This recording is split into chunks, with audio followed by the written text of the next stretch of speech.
지난 시간에 이어서 오늘 피보험 이익 공부하도록 하겠습니다.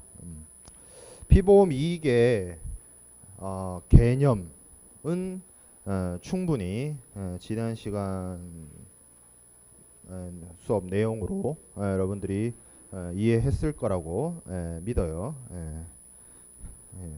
자, 그러면 피보험 이익에는 어떤 것들이 있는지 좀 살펴보도록 하겠습니다.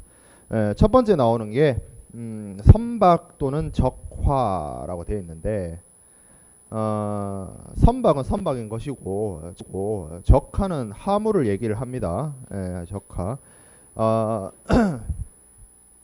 적화가 화물인데, 선적되어 있는 화물이라는 뜻인데, 우리말로 이렇게 쓰는 경우도 있고요, 이렇게 쓰는 경우도 있습니다.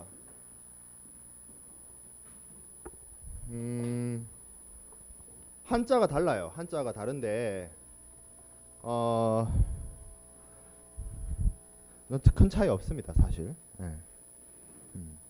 이렇게 쓰시는 교수님도 있고 이렇게 쓰시는 교수님도 있습니다. 나도 이젠 헷갈려서 이제 막 번갈아 가면서 써요. 좀 디테일하게 얘기하면 중앙대학교에 이제 관련 대신 중앙대학교와 좀 관련이 있는 다른 학교 교수님이라도 뭐 여기서 이제 학부를 나왔다든지 이런 교수님들은 이쪽을 많이 쓰고요. 안 그러신 교수님들은 이쪽을 많이 써요. 무슨 차이가 있습니까? 한자가 다른데, 이 한자는 나도 정확히 기억이 안 나는데 틀리면 어떡하지? 창피한데. 이렇게 쓰는 한자예요. 그리고 요 하자는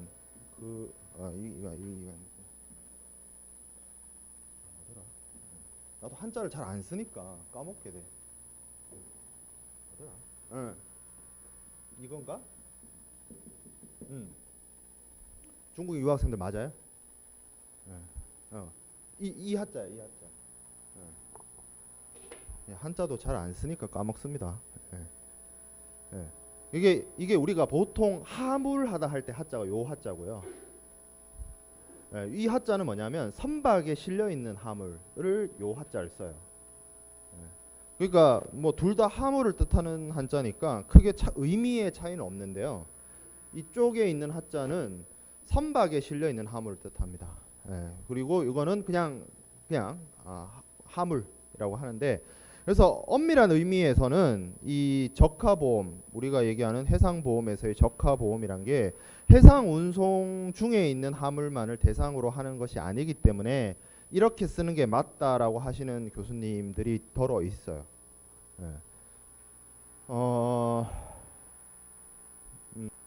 알아서들 쓰세요. 뭐 내가 결론을 못 내리겠어요. 왜 보통 이런 거 있잖아요. 그 어떤 학문 쪽에서 보면 뭐 용어나 이런 걸 갖고 서로 이제 이게 맞다 저게 맞다 싸우는 경우가 있는데 의견 통일이 안 돼요. 그냥 그거는 뭐 내가 결론을 못 내리겠어요. 어찌 됐든 크게 구분하지 않고 쓰면 됩니다, 여러분들 입장에서는. 마찬가지로 여기서 파생된 게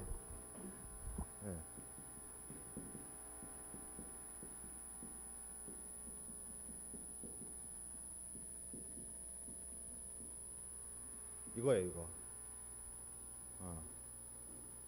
이렇게 쓰는 사람도 있고요, 이렇게 쓰는 사람도 있어요. 뭐가 맞는지는 모르죠, 뭐. 그래요. 자, 그냥 영어로 쓰면 돼요. 그냥 비ll 오브 레딩이라고. 자, 그래서 선박 또는 적하의 뭐다? 소유이익. 소유이익. 소유권이죠, 소유권. 소유권이 이 선박과 화물을 소유한 사람의 가장 대표적인 경제적 이해관계가 될 겁니다. 그래서 소유이익. 자, 그 다음에 담보이익이 있어요. 담보가 보통 뭐 여러 가지 의미로서 사용되어질 수 있지만, 여러분들이 익히 알고 있는 담보는 은행에 어떤 뭐 대출을 받을 때 뭐 그런 거 많이 하죠. 담보대출. 그렇죠. 그래서 어떤 채권 채무의 어떤 변제나 뭐 대출이나 이런 것들을 위해서 사용할 수 있죠. 선박이나 화물도 어떻게 보면 자산, 특히 선박 같은 경우에는 선박은 배가 움직이긴 합니다만 거의 이 덩어리가 너무 크고 금액이 너무 비싸기 때문에 사실상 부동산 취급을 받습니다. 선박의 경우에는. 그래서 이런 것들은 담보이익이 있다. 담보권을 가질 때 담보이익이 있다라고 얘기를 하고요. 자, 그리고 수익이익이 있습니다. 수익이익. 이게 기대이익이죠. 미래의 기대이익이죠. 운임. 내가 정상적으로 항해를 마쳤다면 벌어들일 수 있는 여러 가지 기대되는 이익들. 그것도 경제적 이해관계라고 볼 수가 있습니다. 이런 것들도 당연히 수익이익으로 들어갈 거고요. 자, 그 밑에 선비의 대상 이익이라는 게 있습니다. 선비가 지난주에 잠깐 얘기를 했는데 선박 운항에 있어서 필요로 하는 여기 세 번째 줄에 있어요. 선주는 항해에 필요한 연료, 선원들의 식료품, 급료 등의 선비를 부담해야 된다.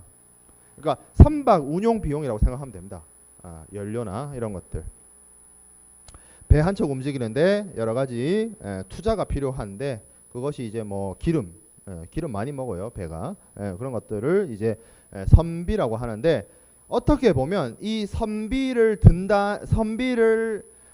사용한다, 선비를 뭐 준다, 이게 배를 운용하는 사람의 입장에서는 어떻게 보면 투자입니다. 투자. 금액이 이게 그냥 뭐 자동차 기름값 이런 수준으로 생각하면 안 돼요, 여러분들. 선박 하나를 뭐 한 달간 운용하는데 몇 억씩 들어요. 정말 투자 비용이에요. 투자 비용. 내가 어떤 사업을 하는데 내가 투자를 했어요. 그 이상의 어떤 기대이익을 벌어들이지 못했어요. 그럼 투자된 금액이 사라지는 거죠. 이것도 당연히 어떻게 보면 보호받아야 할 어떤 경제적 이해관계라고 할 수 있습니다. 이런 것들이 이제 피보험 이익에 해당이 되고요. 자, 그러면 소유자별로 좀 살펴볼게요. 선주가 있습니다. 선주, 배 주인, 배를 소유한 사람. 이 사람은 당연히 선박에 대해서 소유권을 가지고 있을 것이고요. 운임에 대해서 기대이익도 가지고 있을 것이고, 그리고 보험료라든지 선비가 일종의 선박에 대한 투자다라고 했기 때문에 이런 것들에 대해서도 선주가 피보험 이익을 가지고 있게 됩니다. 자, 하주 있습니다. 하물의 주인이죠. 하물의 주인. 그러면 일단 기본적으로 하물의 주인이기 때문에 하물의 가치만큼의 경제적 이해관계가 있어요.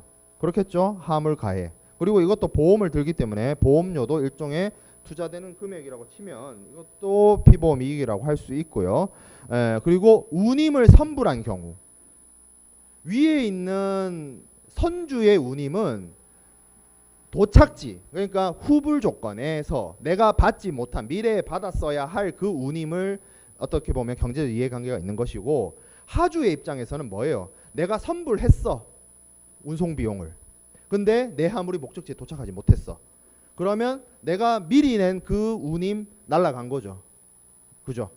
그렇게 볼 수가 있기 때문에 운임에 대해서도 하주가 피보험 이익을 가지게 됩니다. 그리고 기대이익, 희망이익 이런 것들, 그리고 운송 중에 문제가 발생하게 되면 추가 비용이 발생할 수 있습니다. 하주에게. 그런 경우, 그런 것들을 이제 개반 비용이라고 하는데 이런 것들도 당연히 하주의 피보험 이익이 됩니다. 자, 용선자가 있습니다. 용선자.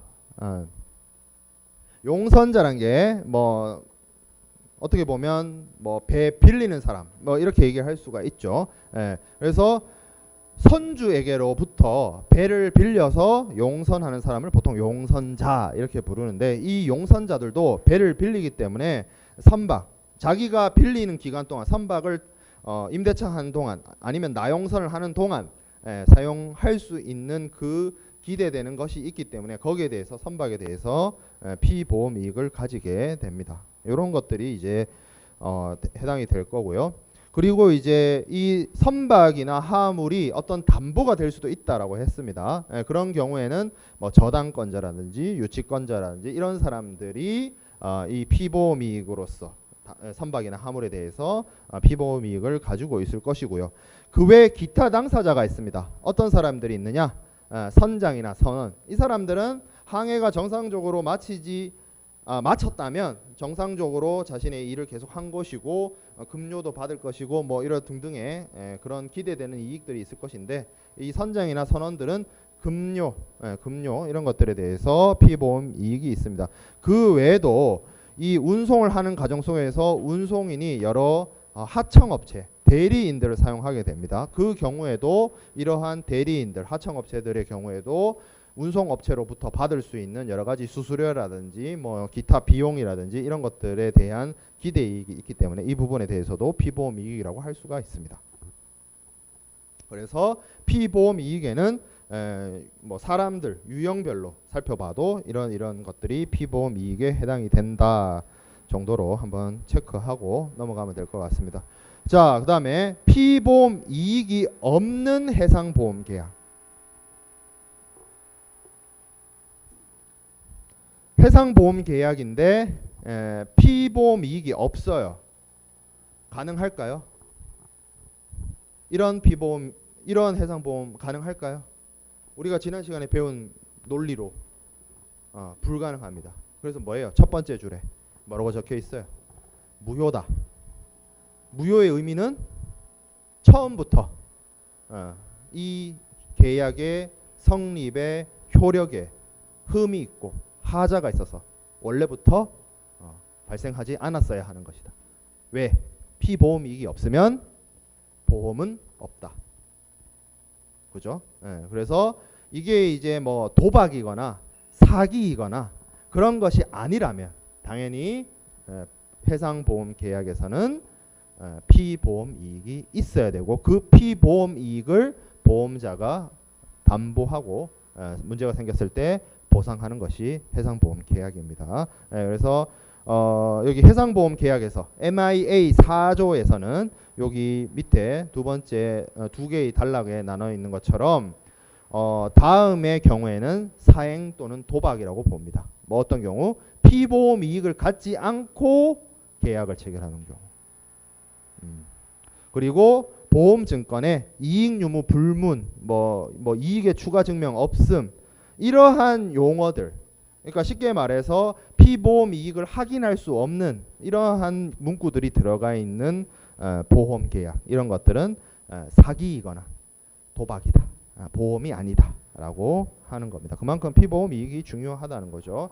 자, 그 다음에 피보험 이익 우리가 처음에 설명을 할 때 제가 칠판에다가 그림을 그렸어요. 그 그림이 여기 앞에 10번 슬라이드 위에 있는 화살표였습니다. 뭐였죠?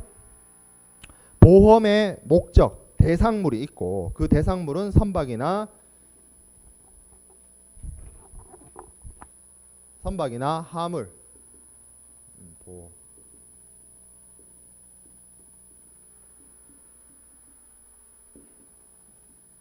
그리고 이것이 뭐다? 이것을 가지고 있는, 소유하고 있는, 혹은 뭐 비용을 들인, 뭐 투자를 한 이런 사람들의 뭐다? 경제적 이해관계. 이게 곧 피보험 이익이다. 그리고 이게 곧 보험 계약의 목적이다.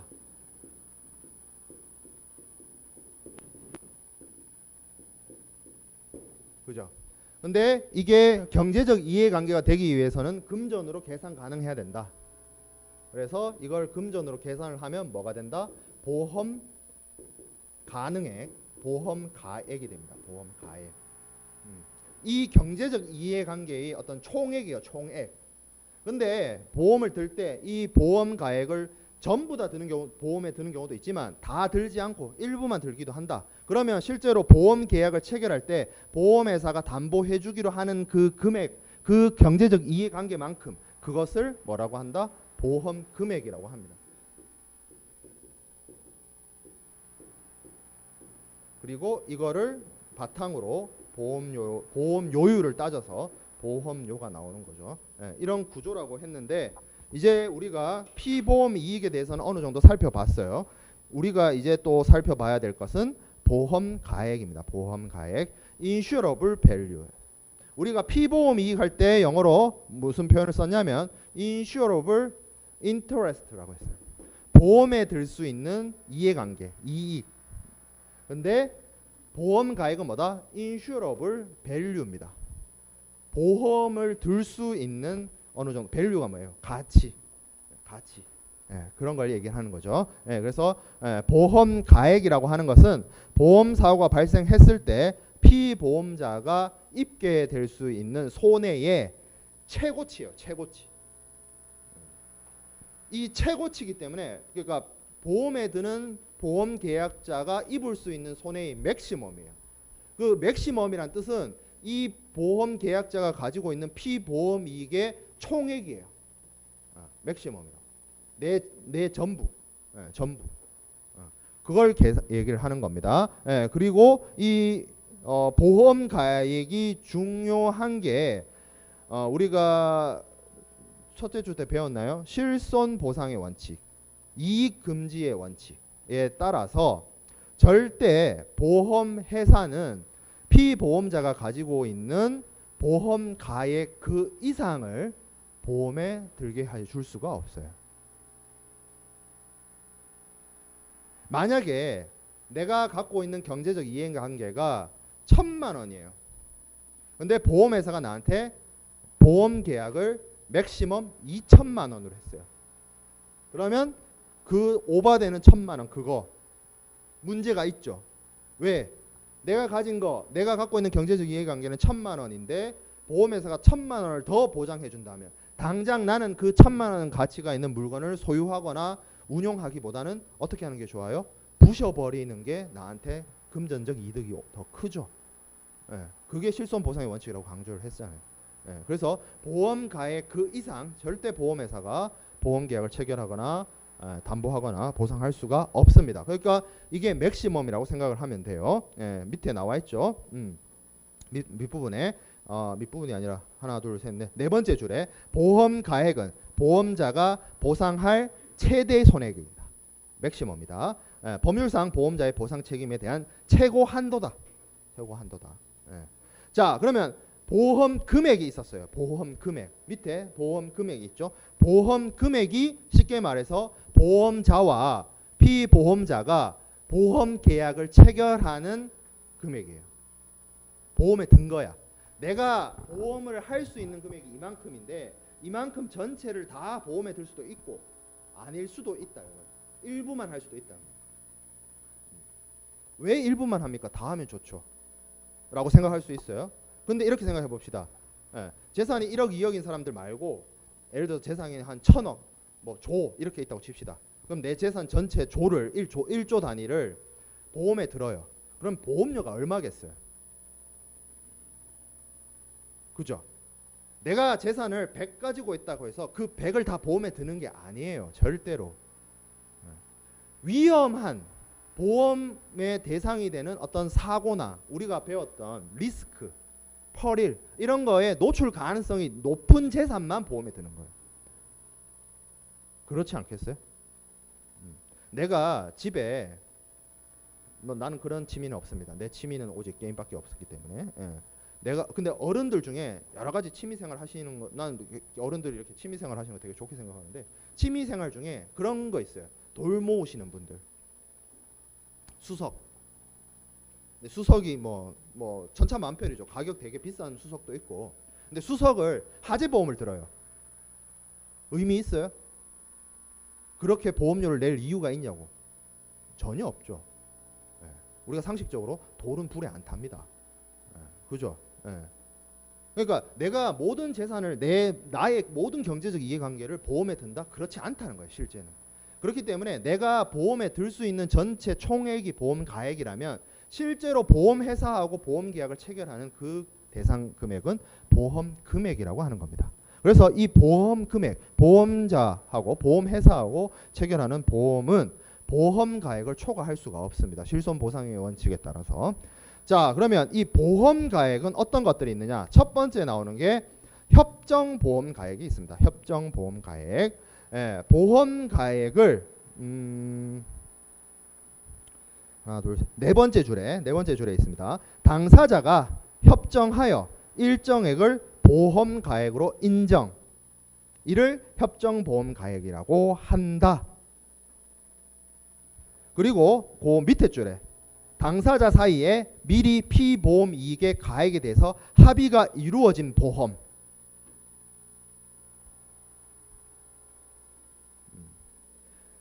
보험 계약을 체결할 때요.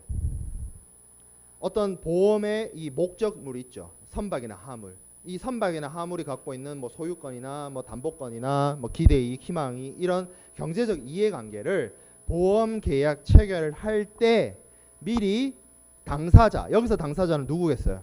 보험회사하고 피보험자겠죠. 이 사람들이 합의를 합니다.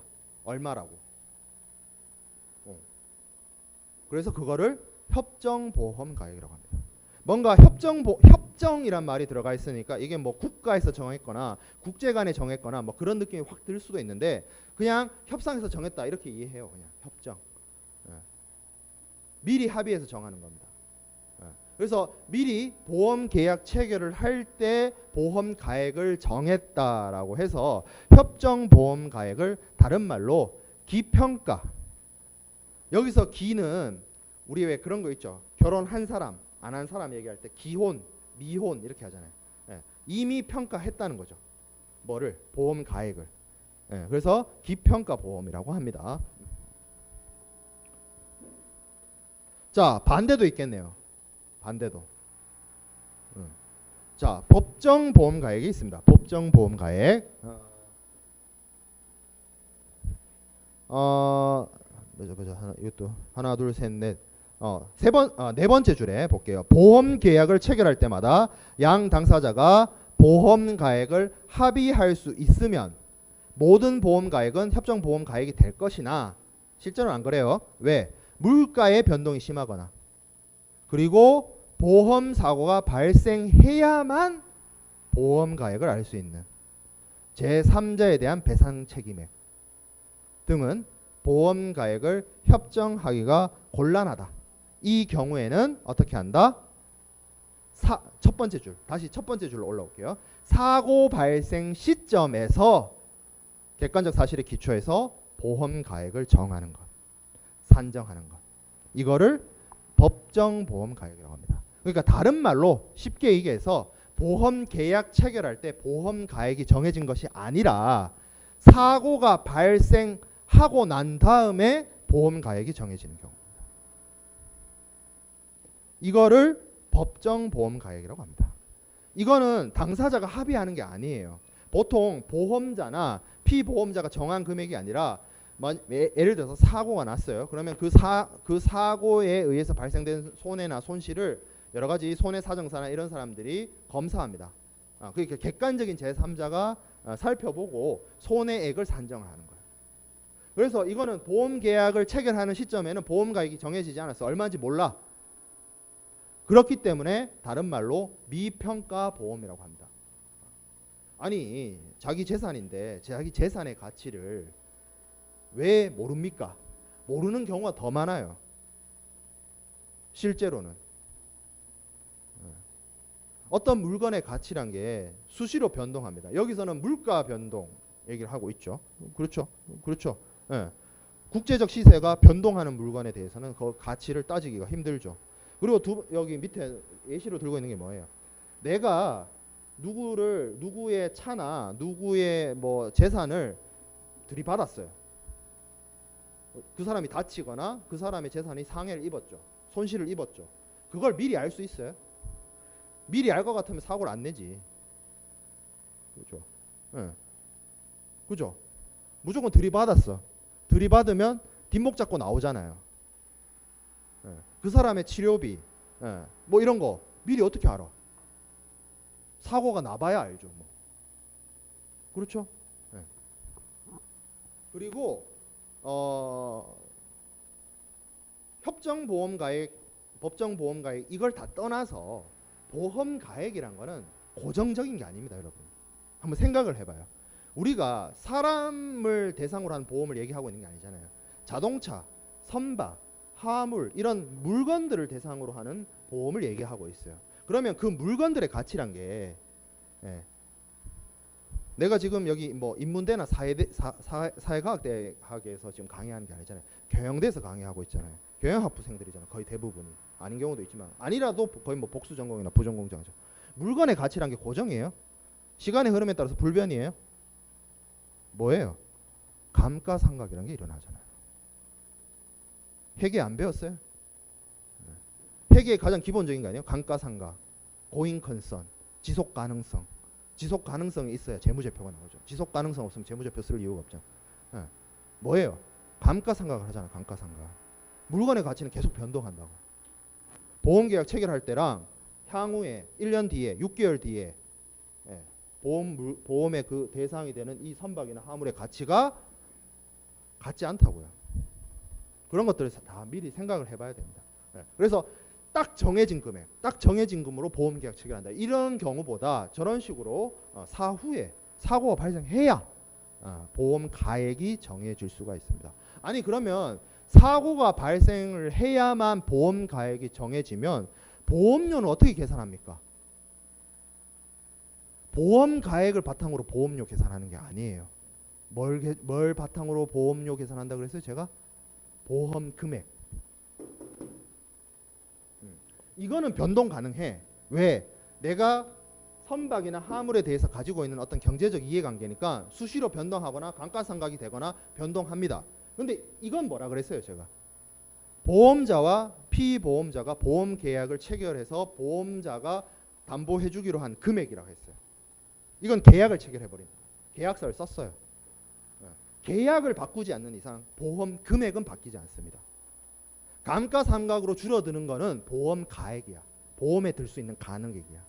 그러니까 보험 가액과 보험 금액의 개념이 여러분들이 확실하게 구분이 되면 지금 제가 설명하고 있는 부분이 충분히 이해가 될 거예요. 자, 그 다음에 선박의 법정 보험 가액이 있습니다. 선박의 법정 가액. 요 선박 보험에 대해서 해당되는 예약인데, 자, MIA 16조에 있는 예약인데 선박에 관한 보험에서 선박의 보험 개시 시에 가액, 선박의 가액, 그리고 선박의 의장구, 그리고 식료품, 소모품, 급여 등등등 선박을 해상 사업에 적합하도록 만들기 위해 지출된 선비를 포함한다. 그리고 선박 보험에 들게 된 보험 비용을 포함한다. 뭐가? 선박의 법정 보험 가액. 이게 선박 보험 가서 얘기를 하겠습니다만 선비를 선박 보험 가액의 25%로 맥시멈을 정해놨는데 선박에 들어가는 여러 가지 소모품, 연료 이게 정말 제가 계속 강조하지만 우스운 금액이 아니에요. 배 한 척 그냥 운용하는데 한 달에 몇 억씩 깨집니다. 몇 억이 뭐야? 몇십억씩 깨져요. 그렇기 때문에 그 금액을 선박 보험 들 때 선박 그 자체의 가격이 있을 거 아니에요. 배 가격. 거기다가 투입되는 선비 금액을 합한 금액으로 선박 보험이 들어요. 지금 그 얘기입니다. 이거는 뭐 선박 보험 가면 또 다시 자세하게 이야기를 하겠죠. 자, 그 외에도 운임의 법정 보험 가액, 적하의 법정 보험 가액 이런 것들이 있습니다. 그래서 운임에 대해서는 선불 운임이든 아니든 상관없이 보험 가액은 피보험자의 위험에 속하는 운임의 총액의 보험 비용을 가산한 금액이다. 운임에 대한 보험 가액은 운임에다가 보험 비용을 합한 것. 자, 그 다음에 적하의 보험 가액. 적하가 뭐라 그랬어요? 화물이라고 했습니다. 그래서 화물 또는 상품에 대해서 보험 가액은 이 화물, 이게 물건이잖아요. 그래서 이 물건의 원가에다가 선적 비용에다가 부수 비용에다가 그리고 전체 보험 비용을 가산한 금액을 얘기를 합니다. 화물의 가격, 화물의 가격에다가 여러 가지 그러니까 그 화물의 원가에다가 여러 가지 부대 비용, 부수 비용, 보험 비용 이런 것들을 다 합친 것을 적하의 법정 보험 가액으로 본다라는 거죠. 그리고 뭐 보험료의 처리 있는데 이거는 뭐 글쎄요, 뭐 그렇게 중요한 내용은 아니라서 보험료 처리. 그러니까 그 보험 계약을 체결하기 위한 그 지불하는 보험료를 보험 가액에 넣는다. 뭐 그런 보험 비용으로서 넣는다, 가산한다 그런 얘기입니다. 일종의 투자 금액으로 보는 거예요. 보험료도. 자, 그 다음에 우리가 이제 봐야 될 게 보험 금액입니다. 보험 금액, 보험 금액. 칠판에 있죠. 보험 금액은 무엇을 바탕으로 계산이 된다.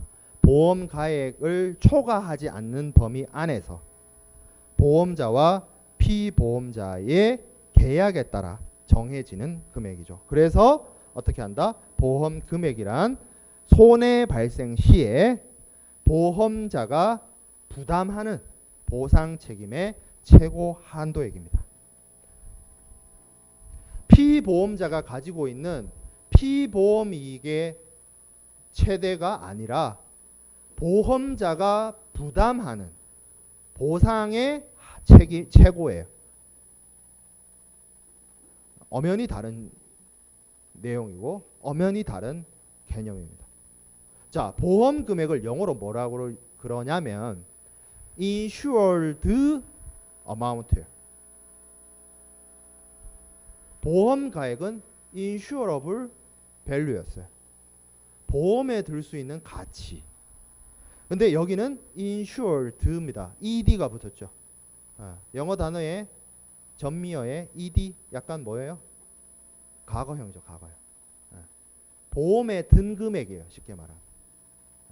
좀 쉽게 풀어서 얘기하면 보험자와 피보험자가 보험 계약을 체결하고 보험에 들어놓은 금액이란 뜻이에요.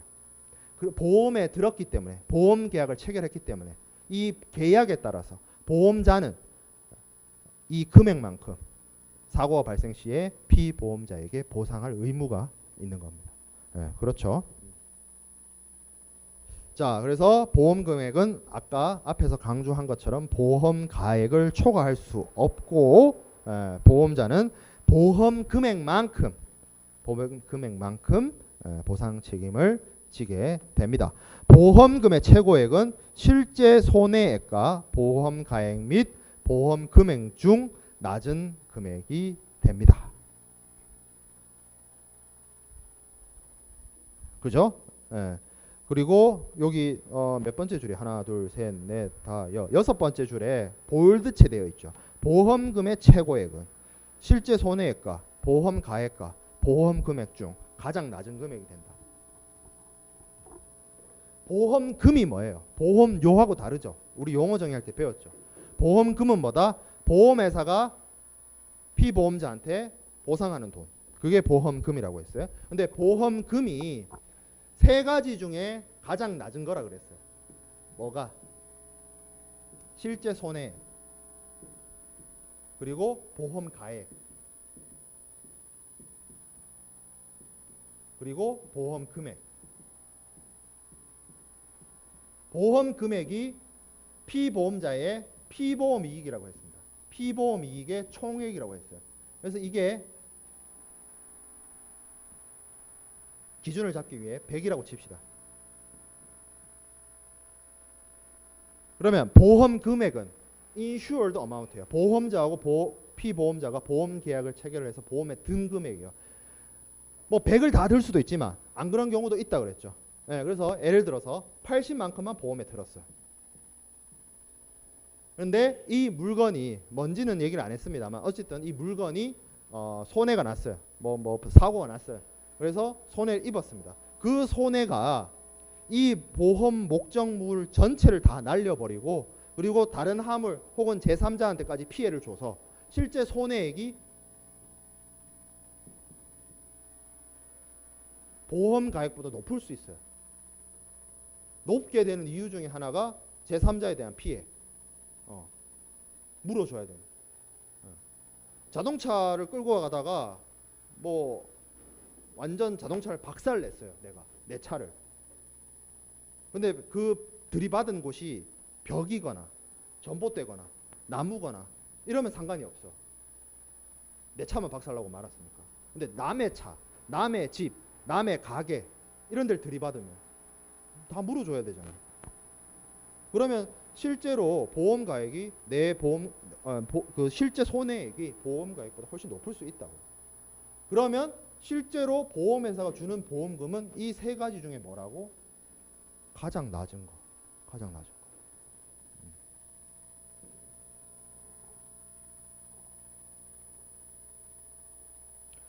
교수님 이러면 이런 식으로 생각을 해보면 무조건 보험 금액만큼만 보험회사가 보상해 주는 거 아닙니까? 아니죠. 그렇게 생각을 좁게 하면 안 되죠. 실제 손해가 120이 안 났을 수도 있잖아요. 실제 손해가 60만큼만 났다고 생각해봐요. 그러면 보험회사가 피보험자한테 주는 보험금은 얼마가 될까요? 60이죠. 그렇지 않겠어요?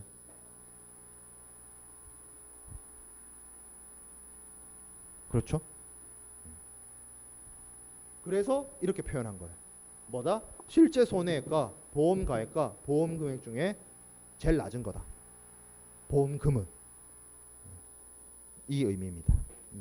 자, 그 다음에 그 밑에 줄에 다만 예외적으로 손해방지 경감 비용에 대해서는 다른 손해액과 합산하여 보험 금액을 초과해도 보상된다. 우리가 그 피보험자 의무할 때 손해방지 경감의 의무에 대해서 얘기를 했습니다. 그리고 손해를 줄이기 위해서, 손해를 경감시키기 위해서 피보험자나 보험계약자가 드리는 노력에 대해서 보험회사가 어느 정도의 인센티브를 준다라고 했었는데 그게 여기 있는 내용입니다. 뭐다? 손해방지를 하기 위해서 여러 가지 노력과 비용을 들였어요. 그 경우에는 보험회사가 그 합산 금액이 손해액과 손해방지 경감 비용이 합산 금액이 보험 금액을 넘어서더라도 그 부분에 대해서 보상을 해줄 수 있습니다. 챙겨줍니다. 그 부분은.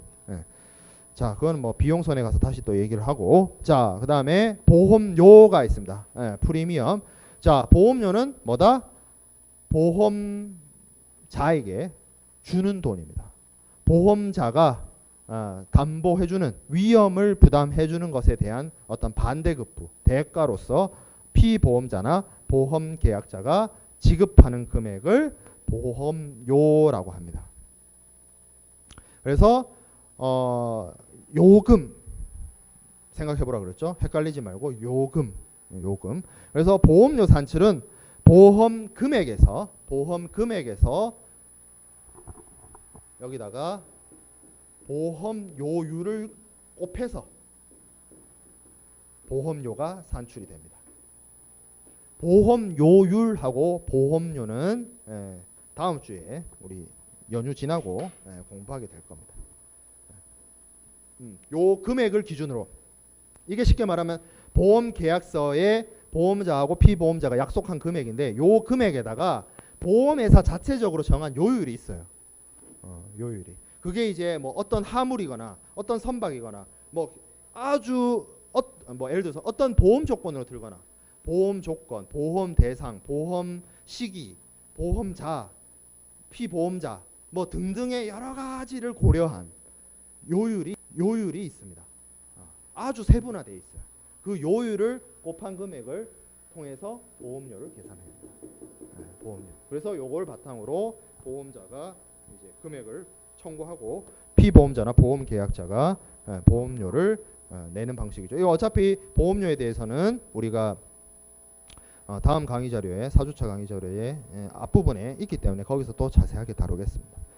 자, 그 다음에 우리가 살펴봐야 될 게 전부 보험과 일부 보험과 초과 보험이 있습니다. 전부 보험은 뭐냐면 간단해요. 어려운 게 아니에요. 뭐예요? 보험 금액하고 보험 가액하고 같은 경우.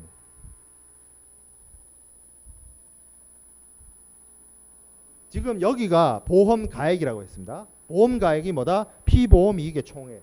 보험 금액은 뭐다? 보험에 든 금액. 이게 여기서는 제가 표를 보험 가액은 100, 보험 금액은 80 이렇게 해놨는데 이렇게 안 하고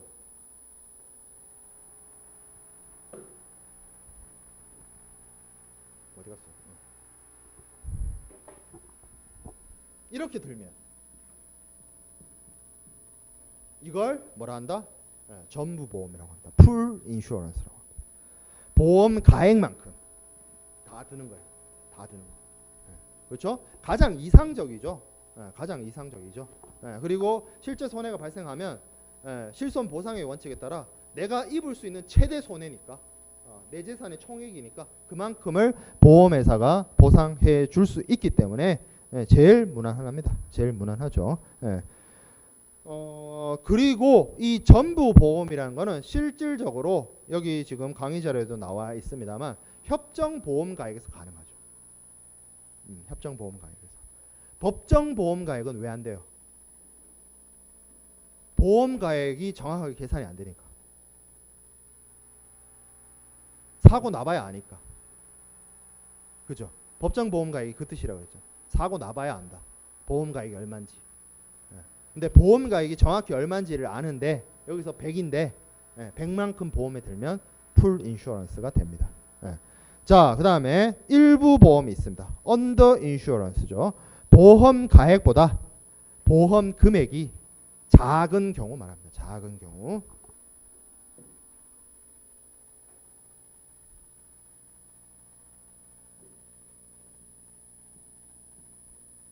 이렇게 되는 경우. 그죠? 보험 금액이 보험 가액보다 적은 경우에 보험을 일부 보험이라고 합니다. 왜 이렇게 하느냐?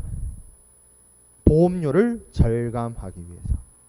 보험료를 절감하기 위해서. 그래서 여기 만약에 사고가 실제로 발생했을 때 보험 가액에서 보험 금액을 뺀 만큼 있죠. 저 나머지 20만큼. 저만큼은 보험자가 보상해 주는 것이 아니죠. 왜? 계약을 80으로 했으니까. 80으로 했으니까. 이런 거를 언더 인슈어런스. 일부 보험 이렇게 얘기를 합니다. 그래서 자, 이런 경우에는 밑에 몇 가지 원칙들이 있는데 일부 보험을 하게 되면 비례 보상의 원칙이 적용이 돼요. 그래서 보험 금액에 대해서 보험 가액의 비율, 그러니까 지금 여기는 80%죠. 보험 가액에 대한 보험 금액의 비율이 80%죠. 그래서 전체 사고액이 이렇다라고 하면 그 중에서 80%만큼 비례 보상을 합니다. 아니 보험을 전체 가치에서 80%만 들었잖아요. 지금 이렇게 해놓으면 그러면 당연히 보상도 80%만큼만 해줘야지. 그죠? 그런 경우, 그런 경우 비례 보상의 원칙이 적용되기도 한다라는 거고. 원칙이기 때문에 아닌 경우도 있어요. 어떤 경우에 아닐 경우도 있냐? 전손이 나면 돼요. 일부 손해가 아니라 일부 손해가 나면 비례 보상을 적용하는 게 맞고, 예를 들어서 이렇게 했는데 100이고 보험 가액이 100이고 보험 금액이 80인데 왕창 잃었어요. 몽땅 잃었어요. 그러면 보험회사가 이 피보험자한테 줄 수 있는 최고 한도액은 100 그러면 안 되죠. 80이죠. 보험 계약을 80으로 했어요. 그렇게 되면 비례 보상이 아니죠. 보험 금액만큼, 보험 금액 전액을 주니까. 전액. 근데 그런 거 말고 일부 손해가 났다. 부분적인 손해가 났다. 그러면 비례 보상을 기본적으로 원칙으로 합니다. 자, 그 다음에 1차 위험 특약이 있습니다. 일부 보험을 하더라도 분손 경우에 특약을 들어서 보험 금액 범위 내에서 실손 보상을 하는 특약. 요건 뭐냐면, 자, 예를 들어서 사고가 40만큼 났다. 계산을 하기 어려우니까 50 났다고 칩시다. 손해가. 일부 보험에서 사고가 50만큼 나면 아까 얘기했죠. 뭐라 그랬어요, 제가? 비례 보상. 그러면 얼마만큼 보험회사가 줘야 돼요? 40만큼 줘야죠. 이게 비례 보상의 원칙이에요. 근데 제가 설명할 때 그 얘기했죠. 원칙이다. 그러면 원칙이라는 걸 강조하는 이유는 아닌 경우도 있다. 아닌 경우는 뭐다? 특약을 들면 됩니다. 실손의 특약을 들면 돼요. 그럼 어떻게 해요? 실제로 입은 손해만큼 다 받을 수 있는 거. 그렇게 되면 그런 식으로 특약을 들면 50을 받을 수 있습니다. 일부 보험이라 할지라도. 일부 보험일지라도. 그래서 보험 계약을 잘 하는 게 중요해요. 그래서 여러분들 실비보험들 중에도 실비 전액을 주는 보험 잘 없어요. 보통 한 80%, 90%. 내가 예를 들어서 비보험되는 어떤 의료 서비스, 뭐 예를 들어서 뭐 물리치료라든지 도수치료라든지 그런 거 받았어. 그러면 보험료 청구하잖아요. 그럼 전액이 나와요? 전액 나오는 건 잘 없는 걸로 알고 있는데 거의 없는 걸로 알고 있는데 한 8, 90%밖에 안 나온다고. 그게 원칙인데 이런 특약을 들면 전액 다 받을 수 있다. 이거는 지금 좀 여러분들이 이해하기 어려운 부분일 수도 있는데 어찌 됐든 일부 보험의 개념에 따라서 보상을 할 때는 이런 부분이 있다. 자, 그러면 반대도 있겠죠. 초과 보험, 언더 인슈런스가 아니라 오버 인슈런스. 이건 뭐다? 보험 금액이 보험 가액보다 높은 경우, 많은 경우.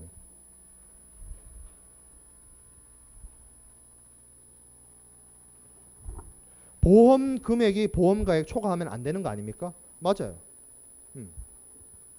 근데 왜 그러죠? 있을 수 있어요. 두 가지 경우에 있을 수 있습니다. 첫 번째, 여기 밑에 있죠. 밑에. 악의로 나쁜 마음 먹고 속였다. 할 수 있죠. 뭐. 내 재산이 100인데 200이라고 뻥쳤어요. 초과 보험이죠. 근데 악의로 초과하면 어떻게 되겠어요? 보험 계약이 문제가 있죠. 왜? 없는 피보험 이익을 속였잖아. 보험자를. 그러면 보험 계약이 어떻게 되겠어요? 피보험 이익이 없는데 피보험 이익이 없는 보험 계약 있을 수 있어요? 없어요? 없죠.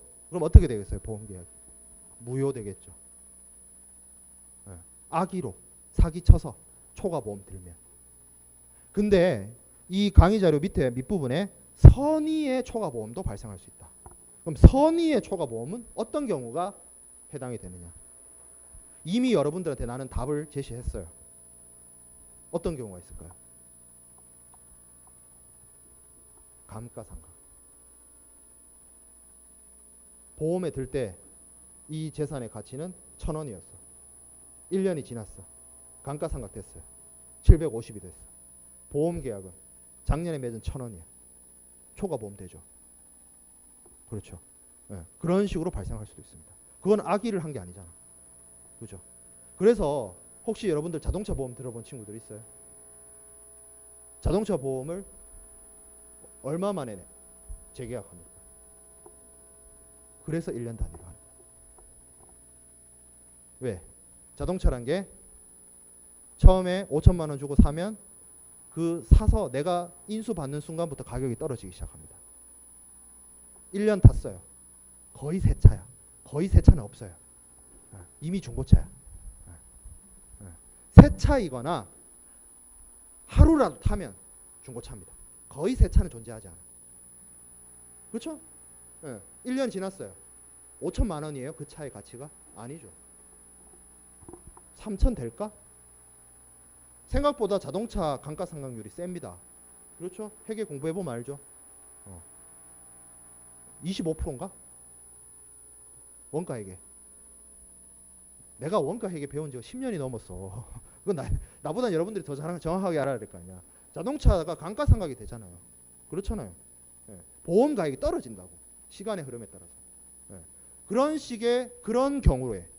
경우에 선의의 초과보험이 발생할 수 있습니다.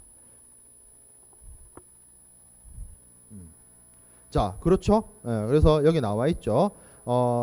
네 번째 줄에 위에 박스의 네 번째 줄에 계약 체결 당시에는 전부 보험이었으나 물가 하락, 시세 변동 이런 것들로 인해서 보험 가액이 감소하면 보험 목적물의 소모에 의해 감소한 경우 또는 보험 목적물이 비담보 위험에 의해 일부 소멸한 경우에도 초과보험이 발생한다. 그러니까 뭐 아까 얘기한 감가상각도 있을 수 있고요. 아니면 국제 시세가 있는 물건이라서 시세가 하락한 경우도 있을 수 있고요. 그리고 보험자가 담보해주는 위험이 아닌 뭐 다른 여러 가지 이유로 인해서 일정량이 소모되거나 일정량이 발화되거나 일정량이 뭐 증발하거나 이런 식으로 가치가 떨어져서 초과보험이 발생할 수가 있게 됩니다. 그렇게 초과하게 되면 어떻게 되느냐? 밑에 박스, 하늘색 박스의 첫 번째 단락에 총화분에 대한 효력 이렇게 나와 있죠. 그 초과분에 대해서는 보험회사가 뭘 해줄 이유도 없고 의무도 없습니다. 왜? 그 초과분의 초과분에 대해서 보험회사가 보상을 한다는 것 자체가 뭘 의미하냐면 실손 보상의 원칙에 위배해요. 보험회사는 철저하게 손해 입은 만큼에 대해서 보상을 해주는 것이기 때문에 초과 보험이 낮다는 것 자체가 이미 그 초과분은 피보험자의 피보험 이익이 아니에요. 그 초과된 부분은. 그렇기 때문에 이 부분에 대해서 보험회사가 보험금을 지급할 하등의 이유도 없고, 특히 고의적으로 악의적으로 사기로 초과 보험을 들게 되면 보험 전체가 일부가 아니라 전체가 무효가 될 수 있습니다. 보험 계약이. 그래서 이게 초과 보험이다. 자, 그래서 이 정도 얘기했으면 보험 가액과 보험 금액에 대해서 개념을 여러분들이 충분히 이해를 했을 거라 믿고, 요 밑에 그림만 볼게요. 그림만 보면 이해가 되잖아요. 보험 가액이 $1,000입니다. 근데 보험 금액을 $1,000로 들면 전부 보험, $1,200로 들면 초과 보험, $500로 들면 일부 보험이 됩니다. 오버 인슈런스, 풀 인슈런스, 언더 인슈런스. 뭐 공동보험이나 뭐 그런 것들에 대해서는 우리가 나중에 또 수업을 이어가면서 하도록 하고, 피보험 이익에 대해서는 여기까지. 다음 연휴 잘 보내고 와서 보험료부터 다시 수업을 나가도록 하겠습니다. 다음 주 목요일날 정상 수업합니다. 다음 주 목요일날. 이미 강의 자료 올라가 있어요. 다음 주 거.